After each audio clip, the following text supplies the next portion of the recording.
Hello ನಮಸ್ಕಾರ, ನೀವು ನೋಡ್ತಾ ಇದ್ದೀರಾ ನ್ಯೂಸ್ ಫಸ್ಟ್. ನಾನು ರಕ್ಷತ್ ಶೆಟ್ಟಿ. ಈಗ ಹೆಡ್ಲೈನ್ಸ್.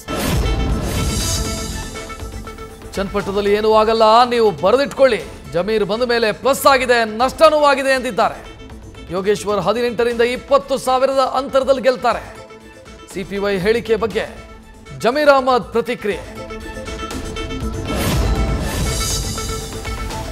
ಜಮೀರ್ ಅಹಮದ್ ಯಾವಾಗಲೂ ವಿವಾದಾತ್ಮಕ ಹೇಳಿಕೆ ಕೊಡ್ತಾರೆ. ಕಾಂಗ್ರೆಸ್ಗೆ ಪಾಠ ಕಲಿಸುತ್ತೆ.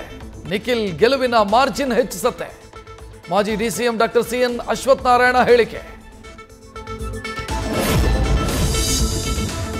ಅಕ್ರಮ ಆಸ್ತಿ ಗಳಿಕೆ ಪ್ರಕರಣದಲ್ಲಿ ವಿಚಾರಣೆಗೆ ಹಾಜರಾಗಲು ನೋಟಿಸ್. ಲೋಕಾಯುಕ್ತ ನೋಟಿಸ್ ಬಂದಿರೋ ಬಗ್ಗೆ ನನಗೆ ಗೊತ್ತಿಲ್ಲ, ಆದರೆ ನೋಟಿಸ್ ಬಂದ ಮೇಲೆ ಹೋಗಲೇಬೇಕು ಎಂದ ಸಚಿವ ಜಮೀರ್.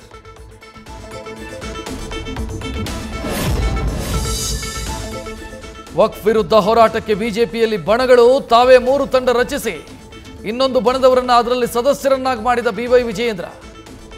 ರಾಜ್ಯಾಧ್ಯಕ್ಷರ ಮಾಸ್ಟರ್ ಸ್ಟ್ರೋಕ್ಗೆ ಜಾರಕಿಹೊಳಿ ಲಿಂಬಾವಳಿ ತಂಡಕ್ಕೆ ಶಾಕ್.